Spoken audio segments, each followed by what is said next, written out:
आज की कहानी सौरभ जी ने शेयर किया है, जो रांची के रहने वाले हैं। और ये कहानी इनके अपने दोस्त पीयूष की है, जो अब इस दुनिया में नहीं है। एक एक्सीडेंट में उनकी डेथ हो चुकी है। हेलो फ्रेंड्स, मेरा नाम आंचल है और आप हैं मेरे साथ मेरे YouTube channel real horror incident में। सौरभ जी बताते हैं कि हमारी और पीयूष की दोस्ती को 10 साल हो चुके थे और पीयूष मेरा सबसे अच्छा फ्रेंड था।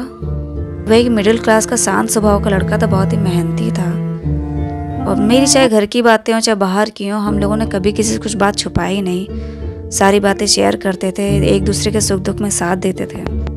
मैं इससे पूछता भी रहता था कि आजकल तुम कुछ ज़्यादा ही परेशान रहने लगे, इससे पहले मैंने आज तक तुम्हें परेशान नहीं देखा। तो वो कहता भी था कि यार पता नहीं क्यों, पर मुझे आजकल बड़ा अजीब सा लगता है, जैसे लगता है बहुत खालीपन सा है और मन करता है कहीं चला जाऊं, और चला जाऊंगा तो वापस नहीं आऊँगा। अच्छा, मैं उसकी इस बातों को टाल देता था हंसी में, क्योंकि मेरा नेचर था हंसी मजाक करना। वो थोड़ा शांत रहता था, लेकिन कभी भी वो मेरे हंसी मजाक का बुरा नहीं मानता था।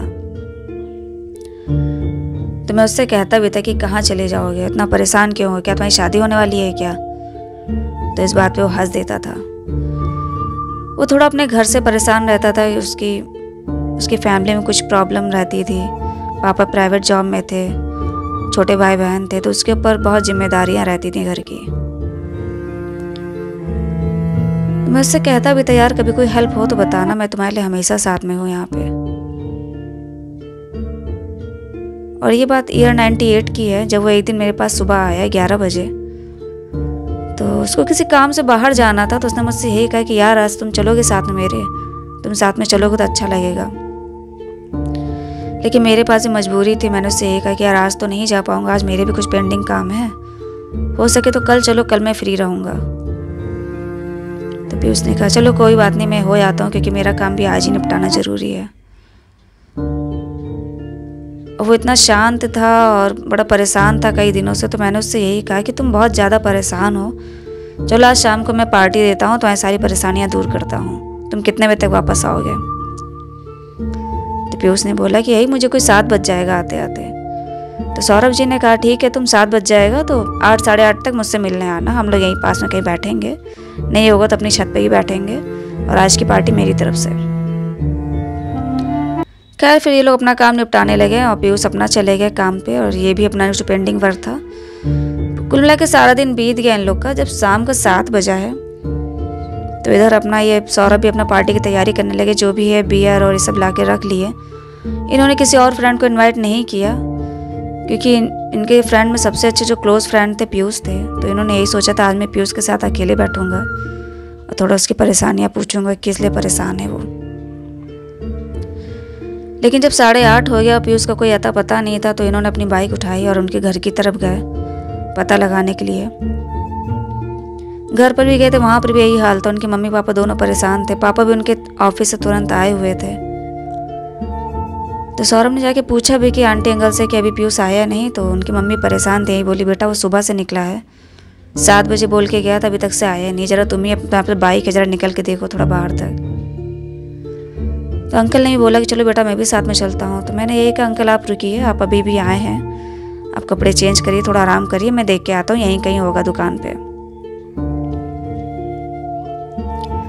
तो सौरभ अपना बाइक लेके निकल गए देखने के लिए। वो अपना वहाँ से निकले, लेकिन उनको 1 घंटा हो गया। वो हाईवे पे इधर उधर ढूंढते रहे और थोड़ी सी उनको वहाँ पे भीड़ भी 1-2 जगह दिखाई दी, थोड़ा कुछ लोग बातें करते भी सुनाई दिए। तो एक दुकान पे वो रुक गए। उन्होंने सोचा चलो दुकान है, यहीं से मैं थोड़ा नमकीन और चिप्स ये सब ले लेता हूँ। और वो खड़े ही थे कि तभी वहाँ पे ही दुकानदार लोग सब बातें कर रहे थे। उन्होंने बातों पे गौर दिया तो सब यही बातें कर रहे थे कि यह बहुत भयंकर एक्सीडेंट हुआ है और लड़का तो ऑन द स्पॉट ख़त्म हो गया। तो सौरभ ने पूछा भी कि क्या हुआ अंकल, कोई एक्सीडेंट हो गया क्या? तो अंकल जी ने बताया कि हाँ बेटा किसी का एक्सीडेंट हुआ है, लेकिन लड़का जो था वो वहीं पे ख़त्म हो गया है। पुलिस वुलिस आई थी, उसकी बॉडी ले गई है। अब सौरभ और परेशान हो गए, चिंता करने लगे, बहुत इतना टाइम हो रहा है, कब ये लड़का मिलेगा, कब पार्टी होगी, कब खाना खाया जाएगा। मम्मी पापा ही परेशान है, पता नहीं कहाँ रह गया। खैर वो इधर उधर और ढूंढते रहे। इनको पूरा 1 घंटे से 1.5 घंटा हो चुका था हाईवे पे वहीं पर। तभी जब वो घर वापस आने लगे तो उनको दूसरी तरफ रोड पे खड़े हुए पीयूष दिखाई दे गए। तो ये गए, इन्होंने वहाँ बाइक रोकी और पूछा भी कि यार तुम यहाँ खड़े हो और क्या हुआ, कोई ऑटो नहीं मिल रहा है, चलो बाइक पे बैठो, मम्मी पापा परेशान हैं, कब तुम घर पहुँचोगे, कब तुम खाना खाओगे, कब हम लोग पार्टी करेंगे, याद है ना पार्टी के लिए कहा था। और उन्होंने बाइक स्टार्ट कर दिया, पीछे पीयूष बैठ भी गए। उनको ऐसा फील हुआ कि हाँ पीछे बैठ गए हैं, और तभी वो घर की तरफ निकल गए, पीयूष की तरफ।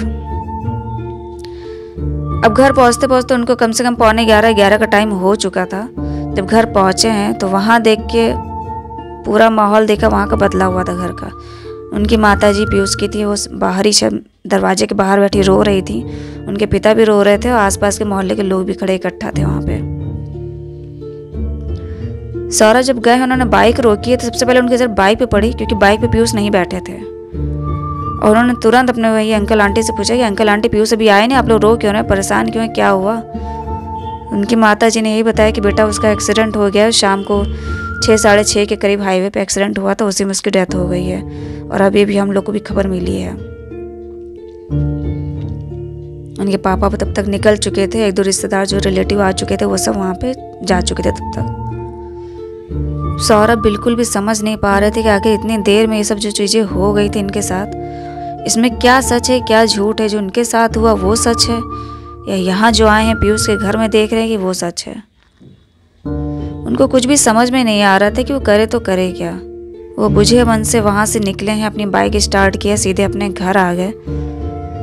वो रात भर रोते भी रहे और किसी से कुछ बोले भी नहीं, खाली घर में बस ये बताया था कि उनका दोस्त अब नहीं रहा, और कमरा बंद करके उसी रूम में रात भर रहे। तभी उनकी नज़र उनकी बियर के कैन पे गई जो वो ला के रखे थे पार्टी के लिए, कि हाँ पीयूष आएगा तो आज मुझसे पूछूंगा क्या कि परेशान क्यों हो, और हम लोग पार्टी करेंगे। कब रात बीत गई उनको पता भी नहीं चला, और मॉर्निंग हो गई। वो सुबह सुबह उठे, सीधे पीयूष के घर पे गए। कर सकते थे, सब काम में हाथ लगवाया। जब पीयूष की बॉडी वहाँ से चली गई, सारा काम हो गया, तब वो वापस लौटे हैं, और रात में वो फिर उसी जगह पे गए जहाँ पे उन्होंने पीयूष को खड़े हुए देखा था हाईवे पे। उन्होंने बियर का कैन उठाया, वो बियर लेके गए अपने दोस्त की उसी जगह पे जहाँ पे उन्होंने अपने दोस्त को देखा था।